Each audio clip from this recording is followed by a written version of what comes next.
After yesterday's bumpy ride to pull off the Boxing Day Junkanoo Parade, officials are looking at new ways to structure both the Boxing Day and New Year's Day festivities, and that may include having just one parade. Minister of Youth, Sports and Culture, Michael Pintard, said that all matters are on the table at this point, and he reveals that he, along with Prime Minister Dr. Hubert Minnis and other Junkanoo leaders, are looking at various aspects, including changing the venue. All matters relative to Junkanoo are on the table for discussion, including whether or not the present location is the most appropriate location or we need to consider elsewhere. Secondly, whether or not we ought to have two parades in the format that it exists now, or to have one parade, or to have one parade in the format it's in now and have a second parade that is completely a people's rush. Pintard said that they are also looking at economic gains from Junkanoo. We would also look at discussing various ways in which we're able to generate substantial employment and income through Junkanoo. In terms of manufacturing much of what is used in Junkanoo right here in the Bahamas. We'll also look at the multi-purpose shacks, that is taking one shack from most of the groups, converting it into a space that has a logo store, performance space, creation space, recording studio, and cafe, so that groups can become more self-sustaining. Despite the hiccup of this year's parade, Pintard said he was very pleased with the turnout and the work that the Junkanoo groups displayed. I was pleasantly surprised at the turnout. It was a massive turnout, and the persons came much earlier than I anticipated. I wondered whether or not a 6 o'clock start would impact Bahamian participation and guest participation. The crowd was substantial, and it steadily grew to a capacity crowd, and so we were very pleased. This is one of the most competitive parades that I've seen in an extremely long time, and that was a sentiment shared by many persons that it was very, very close to call, and they would rather not have been a judge in this one. So I thought overall the parade went exceptionally well. As for the New Year's Day parade, Pintard said it is still on the regular scheduled time and the groups will be doing the regular amount of laps. Now, while the Boxing Day parade had a huge turnout, that doesn't mean that everyone was impressed. National Junkanoo Committee member Vaughn Jones is not happy with how the Christmas parade went. He was particularly unhappy with the postponed date and the groups only being allowed to do one lap around Bay Street. It should have been at least a two-lap parade. I feel that the Junkanoo, in particular, has to do their homework in terms of making sure that these parades go off without a glitch.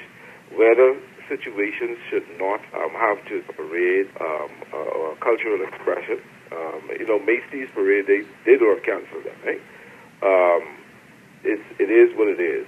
Jones rushes for the Valley Boys and says the team is prepared to fight for the title of the New Year's Junkanoo Parade. The Valley Boys is an institution in ourselves.